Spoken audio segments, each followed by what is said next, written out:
Bienvenidos a la sesión número 4 del curso de Derecho y Obligaciones.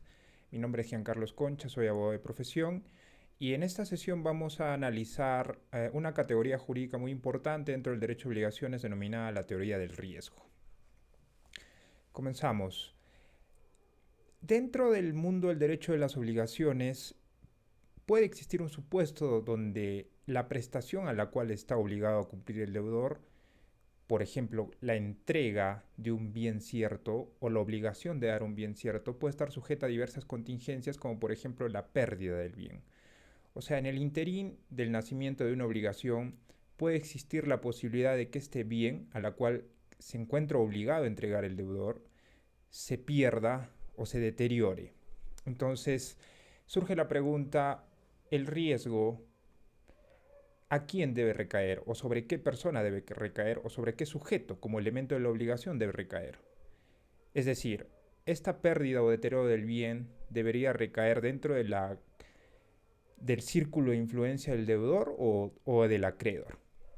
Entonces, para esto, nuestro Código Civil peruano ha regulado diversas soluciones o conjunto de reglas para poder llegar a una solución concreta y poder resolver los casos concretos que se dan en la realidad material. Sin embargo, debemos enfocarnos en esta categoría de la pérdida del bien, por la cual el artículo 1137 del Código Civil regula 5 supuestos. ¿Cuándo hablamos de pérdida del bien? Dentro de la figura de las obligaciones de dar bienes ciertos, ojo. Recordemos que estamos dentro de las obligaciones de dar bienes ciertos. Entonces, al hablar de estos 5 supuestos, el Código Civil habla primero de la pérdida del bien o su extinción, o sea, su eliminación de la realidad material, pero también hablamos como supuesto número 2 del deterioro del bien. Cuando hablamos del deterioro del bien, no hablamos de su destrucción o inexistencia dentro del mundo de lo real y posible, sino hablamos de que este bien va a perder su valor, porque va a haber una pérdida parcial del bien, o sea, no va a haber una eliminación total del bien, sino que este bien va a perder su valor, va a haber un deterioro del bien. Como tercer supuesto hablamos de la desaparición del bien, pero sin tener noticias de él.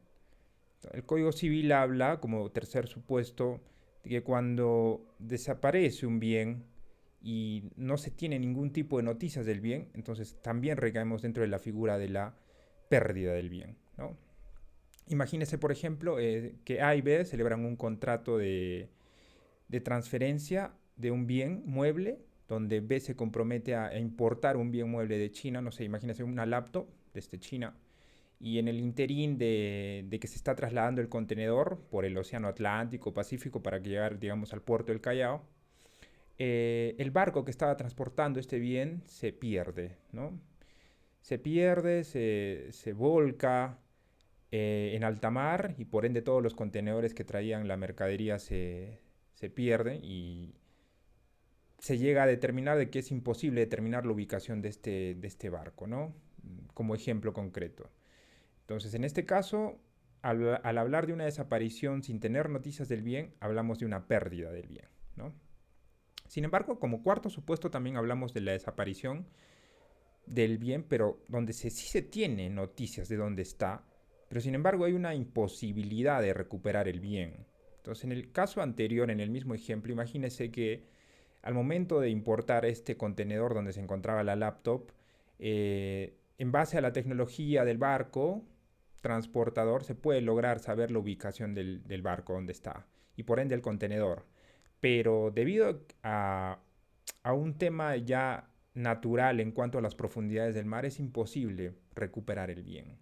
Porque dada la tecnología con la que cuenta el ser humano, digamos hoy en el 2023, se puede llegar a la conclusión que existe una imposibilidad para poder recuperar el bien en alta mar y en las profundidades donde se encuentre pues el contenedor, ¿no? Entonces, en este supuesto hablamos de la desaparición del bien, pero sí se sabe dónde está el bien, pero hay una imposibilidad fáctica de recuperar el bien, ¿no? Y por ende hablamos también de una pérdida del bien. Y como quinto supuesto, hablamos o cuando nos encontramos frente a un bien que está fuera del comercio, cuando no puede ser posible que se pueda entablar una relación comercial respecto de este bien, ¿no? Imagínese, por ejemplo, los bienes de dominio público, que básicamente son de propiedad del Estado, como por ejemplo un parque o las calles. Estos bienes de dominio público están fuera del comercio y por ende no podríamos, no se podría entablar una relación obligacional donde se pueda transferir estos bienes en la realidad material y por ende también el Código Civil lo enmarca dentro de un supuesto de pérdida del bien, ¿no? Imagínese también como segundo ejemplo dentro de este quinto supuesto el caso de la expropiación, cuando por una utilidad pública el Estado se ve obligado a expropiar bienes privados que le pertenecen a los sujetos que ostentan un derecho de propiedad, pero por una utilidad pública y por un carácter de interés social, el Estado se ve obligado a expropiar estos bienes pagando un justiprecio a estos propietarios para poder adquirir estos bienes y poder darle la utilidad o finalidad pública correspondiente, ¿no? Imagínese, por ejemplo, que el Estado peruano desea realizar un puente que quiere interconectar dos ciudades, pero para poder interconectar estas dos ciudades hay que realizar la construcción del puente. Sin embargo, dentro, digamos, del tramo del puente se encuentran bienes privados, como por ejemplo casas, hoteles, y diferentes bienes inmuebles, ¿no? Entonces, para poder concretar la construcción del puente va a ser necesario expropiar estos bienes privados. Y al momento de que se expropien, pues vamos a hablar de una pérdida del bien porque van a estar fuera del comercio en sí. Esto dentro de nuestro sistema jurídico peruano, obviamente, ¿no? Esta categoría jurídica, solo para ratificar, está enmarcada dentro del artículo 1137 del Código Civil. Y ya para entrar de lleno y teniendo en cuenta cuándo nos encontramos frente a una pérdida del bien, ya podemos hablar de la teoría del riesgo en las obligaciones de dar bienes ciertos. Ojo. Sin embargo, creo importante aclarar ciertos conceptos en cuanto a la posibilidad de enmarcar dentro de un mismo sujeto dos categorías jurídicas totalmente distintas, pero que se pueden constituir a la vez. Esto básicamente en los contratos con prestaciones recíprocas. O sea, existe la posibilidad de que podamos hablar de que un acreedor y un deudor puedan ser lo mismo a la vez dentro de una relación obligacional. Bueno, la respuesta es sí. La respuesta es sí porque un acreedor y un deudor pueden enmarcarse dentro de un mismo sujeto a la vez dentro de una relación obligacional, como por ejemplo un contrato con prestaciones recíprocas. Y para poder entender esta categoría jurídica va a ser necesario plasmarlo a través de un ejemplo que va a ayudarnos a aclarar el juicio o el razonamiento. Imagínese, por ejemplo, un contrato de compra-venta de bien inmueble donde el deudor a la vez va a ser acreedor. Entonces, el sujeto, o teniendo en claro dos sujetos donde uno va a ser el deudor y el acreedor, estos diferentes sujetos también van a ser acreedor y deudor a la vez. En este ejemplo, imagínese que A es el propietario de un bien inmueble que se compromete a transferirlo a B en mérito de un contrato de compra-venta. Entonces, la prestación a la cual está obligada el propietario es a transferir la posesión y entregar la propiedad, transferir la posesión y la propiedad, por ende, de este bien inmueble a favor del comprador, que en este caso es B. Entonces, aquí hablamos de la calidad de deudor en el sujeto que es el propietario del bien inmueble. Pero a la vez va a ser acreedor del comprador. ¿Por qué? Porque este propietario también va a tener derecho a exigir el cumplimiento de la obligación, que va a ser otra contraprestación, que no es sino el pago del precio de venta del bien inmueble. Entonces, vemos claramente cómo un mismo sujeto, en este caso el propietario del bien inmueble, puede ser acreedor y deudor a la vez. Y lo mismo pasa con el comprador, porque el comprador es deudor del propietario del bien inmueble porque la prestación a la cual está obligado es pagar el precio de venta del bien inmueble. Sin embargo, también va a ser acreedor del propietario del bien inmueble porque tiene derecho a exigir el cumplimiento de una prestación de dar bien cierto, que en este caso es la entrega del bien inmueble a su favor.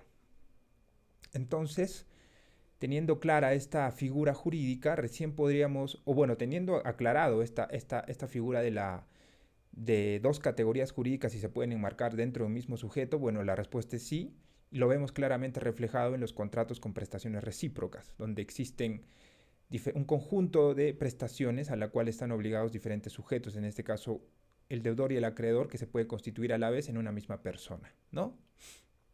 Bien. Y cuando hablamos de la teoría del riesgo en cuanto a la pérdida del bien o su deterioro, tenemos que tener en cuenta que el Código Civil peruano, el artículo 1138, ha regulado 7 supuestos donde va a dar solución a un conjunto de problemas cuando se suscite esta posibilidad de pérdida del bien o deterioro, ¿no? El supuesto número 1 se enmarca a la imputabilidad de la pérdida del bien, pero por culpa del deudor. Sin embargo, como punto previo, tenemos que conceptualizar a esta categoría jurídica también denominada culpa. Entonces, la culpa es la falta de diligencia debida para el cumplimiento de una prestación por parte del deudor en una relación obligacional, ¿no? Esta categoría de la falta de diligencia debida también se puede recaer en la figura del acreedor, pero eso lo vamos a ver más adelante. Sin embargo, tengamos en cuenta que a la culpa, solo como un concepto sencillo y para poder entender esta cuarta sesión, solo vamos a catalogarla como la falta de la diligencia debida que tiene que cumplir o a la cual está sujeta un sujeto de derecho, ¿no? Valga la redundancia. Entonces, el supuesto número 1 que regula el Código Civil es la pérdida del bien por culpa del deudor. Aquí el Código Civil señala que cuando el bien se pierde por culpa del deudor, entonces la obligación va a quedar resuelta porque se va a constituir una imposibilidad física para entregar el bien por parte del deudor. Esto va a implicar que el acreedor va a estar dejar de obligado para ejecutar la contraprestación ante el supuesto de un contrato con prestaciones recíprocas. Y obviamente el deudor va a estar sujeto al pago de una indemnización por daños y perjuicios que le hubiese causado al acreedor de darse el caso, ¿no? Aquí, para poder entender esta figura jurídica, este supuesto número 1, es necesario explicarlo a través de un ejemplo para aclarar el razonamiento. Entonces, imagínense que X y Y suscriben un contrato donde Y es un agente aduanero, es un agente importador, se dedica a importar bienes desde China y se compromete, digamos, a entregar 50 laptops valorizadas en $50,000 a favor de X, porque X es una persona que se dedica a la venta de laptops a terceros. Tiene una tienda, digamos, de computadoras y se dedica a vender laptops a terceros. Entonces, ambas X y Y suscriben este contrato donde, digamos, X ya pagó un adelanto, ¿no? Para traer las 50 laptops de China. Pero como X carece del conocimiento de cómo se da un procedimiento de importación, porque entendamos que para realizar una importación se tenían que cumplir un conjunto de reglas. Estábamos hablando de las obligaciones, en este caso el marco jurídico internacional para el tema de las importaciones desde China, ¿no? A las cuales está sujeto, en este caso, en nuestro ejemplo, Y, porque él se dedica al tema de las importaciones. Y entonces, imaginemos en este ejemplo que Y como es un agente aduanero y se dedica a este rubro, para poder traer un conjunto de bienes importados desde China hay que cumplir con ciertos requisitos y a veces hay que cumplir con ciertos permisos que hay que presentar ante aduanas para poder retirar la mercadería de aduanas. Entonces, imaginemos en este ejemplo que el agente aduanero no cumple con presentar ciertos permisos para poder retirar las laptops y por ende la SUNAT los incauta y al final se terminan perdiendo. O sea, no dejan de estar, no pueden llegar a la posesión del agente aduanero, en este caso Y. Y por ende Y se encuentra imposibilitado para entregar las 50 laptops a X, que es su acreedor en este ejemplo. Entonces aquí claramente nos vamos a enfocar, nos vamos a enmarcar dentro de la pérdida de las 50 laptops, pero ¿por culpa de quién? Por culpa del deudor, por culpa de Y, porque Y dentro de sus obligaciones estaba presentar todos estos permisos que exige el Ministerio de Transportes, etcétera, para poder retirar las laptops de aduana y para que se dé el foco verde y poder retirarlos, y en este caso y entregarlos a su acreedor, que es X, que es la persona que sí que se dedica a la venta de computadoras. Entonces, en este caso concreto, la obligación en sí, como conjunto de prestaciones, va a quedar resuelta porque hay una imposibilidad. El Estado va a incautar esta mercadería, las 50 laptops. Se va a constituir esta imposibilidad porque Y no va a poder entregar las 50 laptops a X. Y del mismo modo, el acreedor X ya no va a estar obligado para ejecutar la contraprestación. Es decir, el pago de los $50,000. Claramente estamos ante un contrato de prestaciones recíprocas, ¿no? Y por ende vamos a enmarcarnos de este supuesto número uno, que es la pérdida del bien por culpa del deudor. O sea, aquí básicamente Y no cumplió con esta diligencia debida para poder entregar estas 50 laptops a la cual estaba obligado dentro de este contrato, ¿no?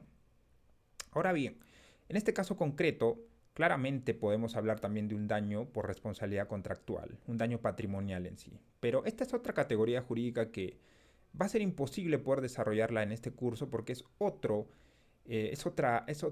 libro dentro del Código Civil que necesariamente tendría que ser desarrollado en otro curso independiente, ¿no? Sin embargo, solo para poder entender esta figura, vamos a determinar que efectivamente se va a constituir un daño patrimonial en contra de X, el acreedor, porque no se entregaron las 50 laptops. Y dentro de un proceso judicial, como lo vimos también en la sesión número uno, también X va a ostentar el derecho de poder exigir el pago de la reparación civil correspondiente, la indemnización por daños y perjuicios, en contra de Y, el acreedor, porque obviamente, imaginemos en este ejemplo que X también estaba obligado con terceros, o sea, ya había suscrito contratos preparatorios con terceras personas para poder entregar las laptops.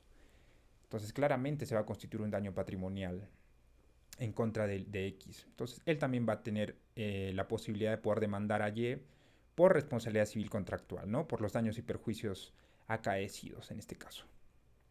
Bien. Ahora, dentro de este supuesto número uno, también el Código Civil habla de que si como consecuencia de la pérdida el deudor obtiene una indemnización o adquiere un derecho contra tercero en sustitución de la prestación debida, el acreedor puede exigirle la entrega de tal indemnización o sustituirse al deudor en la titularidad del derecho contra el tercero. En estos casos, la indemnización de los daños y perjuicios se reduce en los montos correspondientes.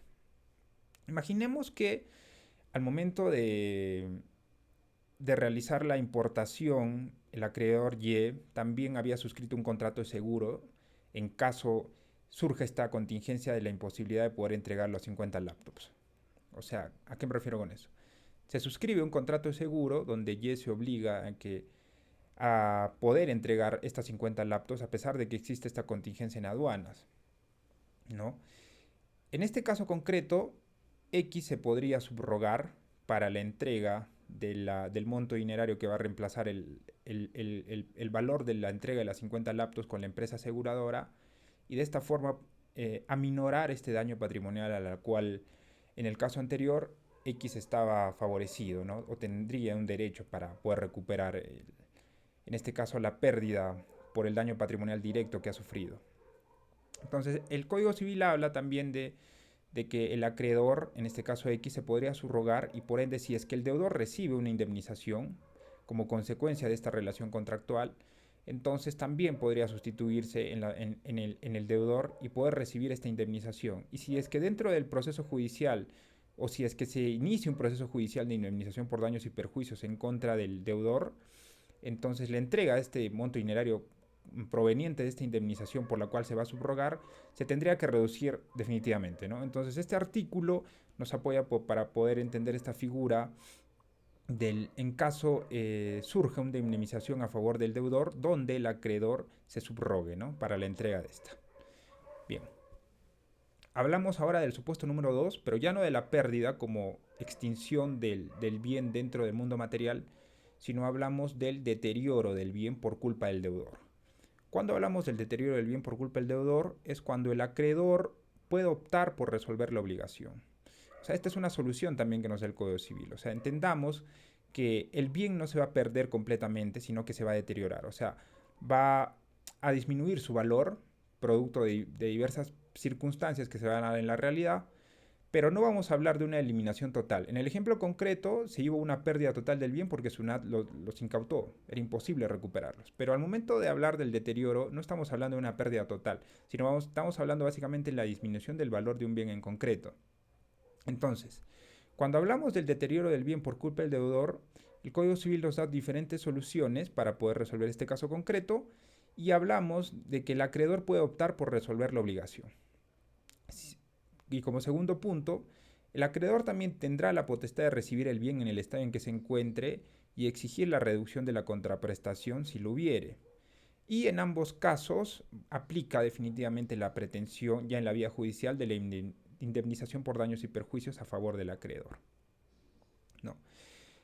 Imagínense, por ejemplo, para poder entender este supuesto, en el mismo ejemplo anterior, imaginemos que el agente aduanero, en este caso Y, que es el que se dedica a importar bienes desde China, logra traer los bienes, los logra retirar de aduanas, le dan el foco verde para poder retirar las 50 laptops de aduana y para poder entregárselos a su acreedor, que es X. X paga un adelanto de $10,000 por las 50 laptops. Y entendamos que el precio total por las 50 laptops eran los $50,000. Entonces, imaginemos que el agente aduanero logra retirar la mercadería de aduanas, presenta todos los permisos por parte del Ministerio de Transportes, le dan el visto verde para que pueda retirarlo de aduanas, pero dentro del contrato también se estipuló que el agente aduanero, Y, el deudor Y, está obligado a entregar estas 50 laptops en la tienda comercial de X. Y para eso necesariamente tendría que realizarse un transporte de aduanas hacia la tienda del acreedor X para poder cumplir con la obligación a la cual está obligado el deudor, en este caso Y. Sin embargo, en este interín, el empleado de Y, el transportista, por querer cumplir con su obligación porque tenía diversas mercaderías que entregar, se pasa la luz roja al momento de dirigirse a la tienda y como consecuencia de esto se produce un accidente de tránsito donde las 50 laptops o no todas las 50 laptops, digamos, imaginemos 20 laptops se dañan, ¿no? Se dañan y obviamente no se van a perder porque las laptops van a funcionar, pero va a haber un deterioro. Quizás se, se perturbó el aspecto físico de las laptops, las pantallas, qué sé yo. Se deterioraron las laptops. Entonces aquí, para poder dar solución a este caso concreto, el acreedor, si se percata de esta situación, en este caso X, puede optar por resolver la obligación, ¿no? ¿Esto qué implica? Que ya no va a estar obligado a pagar los $50,000 por el precio total de todas las laptops, porque aquí claramente va a haber una culpa el deudor al momento del incumplimiento de la diligencia debida para transportar los bienes, en este caso las 50 laptops, a la tienda del acreedor X, porque pasarse la luz roja claramente es una infracción de tránsito que es imputable al deudor. Entendamos que a pesar de que se haya realizado esta conducta por parte del empleado del deudor, recae en el deudor, ¿no? Porque él tenía, digámoslo así, la responsabilidad de tomar todas las medidas precautorias para poder entregar en buen estado las 50 laptops. Ahora bien, como potestad o como facultad, el acreedor, en este caso X, también podría recibir los bienes en el estado que se encuentren, pero también puede exigir la reducción de la contraprestación si la hubiera. ¿A qué me refiero con esto? Si el precio de venta total era por $50,000 y él se percata que las laptops funcionan, pero producto del accidente de tránsito hay una posibilidad de que en el futuro sufran algún tipo de daño, el acreedor y el deudor pueden llegar a un buen término para recibir o recepcionar estos bienes en la tienda, pero se podría constituir la modificación de la prestación para reducir la contraprestación. Entonces, ¿eso qué quiere decir? Ya no le pagaría pues los $50,000, sino la contraprestación se podría reducir, no sé, a $40,000 por acuerdo de ambas partes por el deterioro del bien, si es que el acreedor acepta, ¿no es cierto? Acepta recibir los bienes, en este caso las 50 laptops, pero ya deterioradas, ¿no? Y definitivamente también, si es que se acredita un daño patrimonial, en contra del acreedor X, entonces él va a tener la potestad de solicitar o de pretender, digamos, a través de un proceso judicial, la indemnización por daños y perjuicios correspondientes, ¿no? O sea, en ambos supuestos aplica la indemnización.